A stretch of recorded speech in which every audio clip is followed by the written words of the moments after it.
Hi, ഇന്നത്തെ വീഡിയോയിലേക്ക് എല്ലാവർക്കും സ്വാഗതം. എല്ലാവരും സുഖമായിരിക്കുന്നു എന്ന് വിശ്വസിക്കുന്നു. ഇന്ന് ഞാൻ ഉണ്ടാക്കാൻ പോകുന്നത് എളുപ്പത്തിൽ തയ്യാറാക്കാൻ പറ്റിയൊരു മുട്ടക്കറിയാണ്.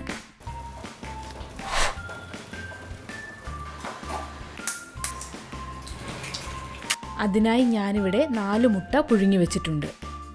ചീനിച്ചട്ടിയിലേക്ക് ഏകദേശം 4 സ്പൂൺ വെളിച്ചെണ്ണ ഒഴിച്ച് ചൂടായതിനു ശേഷം ഒരു തക്കാളി ചെറിയ കഷ്ണങ്ങളായി അരിഞ്ഞ് ഇതുപോലെ വഴറ്റിയെടുക്കാം.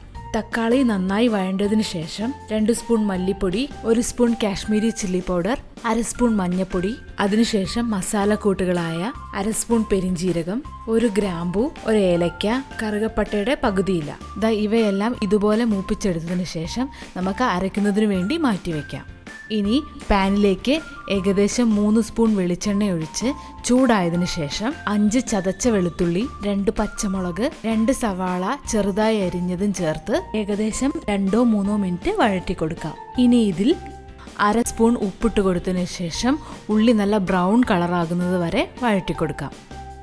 ഇനി നമുക്ക് നേരത്തെ തയ്യാറാക്കി വെച്ചിരിക്കുന്ന മസാലയും അതിനോടൊപ്പം ഏകദേശം 10-15 അണ്ടിപ്പരിപ്പും 1/2 ഗ്ലാസ് വെള്ളവും ചേർത്ത് നന്നായി അരച്ചെടുക്കാം.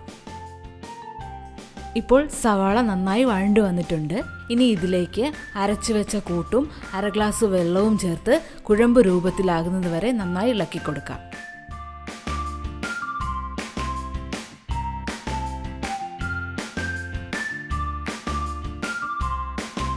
ഇനി ആവശ്യത്തിന് കറിവേപ്പില ചേർത്ത് കുറച്ചൊന്ന് ഇളക്കി കൊടുക്കുക.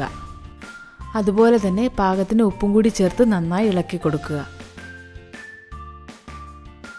ഇപ്പോൾ കൂട്ട് നന്നായി തയ്യാറായിട്ടുണ്ട്. ഇനി ഇതിലേക്ക് നമുക്ക് മുട്ട ചേർത്ത് കൊടുക്കാം. അപ്പോൾ മുട്ടയിൽ മസാല പിടിക്കുന്നതിനായി ചെറുതായിട്ടൊന്ന് വരഞ്ഞു കൊടുത്തതിന് ശേഷം മുട്ട ഇതിലേക്ക് ചേർത്ത് കൊടുക്കാം.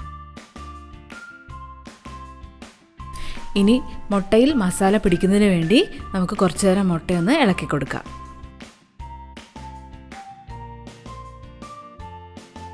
ഇപ്പോൾ മുട്ടയിൽ മസാല നന്നായി പിടിച്ചിട്ടുണ്ട്.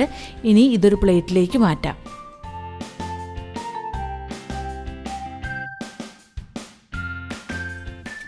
ഇനി ഇതിലേക്ക് അല്പം കശുവണ്ടിയും മല്ലിയിലയും ചേർത്ത് കൊടുക്കാം. അങ്ങനെ നമ്മുടെ മുട്ടക്കറി തയ്യാറായിട്ടുണ്ട്. ഇത് നിങ്ങൾ ഒരു പ്രാവശ്യമെങ്കിലും ട്രൈ ചെയ്ത് നോക്കണം. തീർച്ചയായിട്ടും ഇഷ്ടപ്പെടും.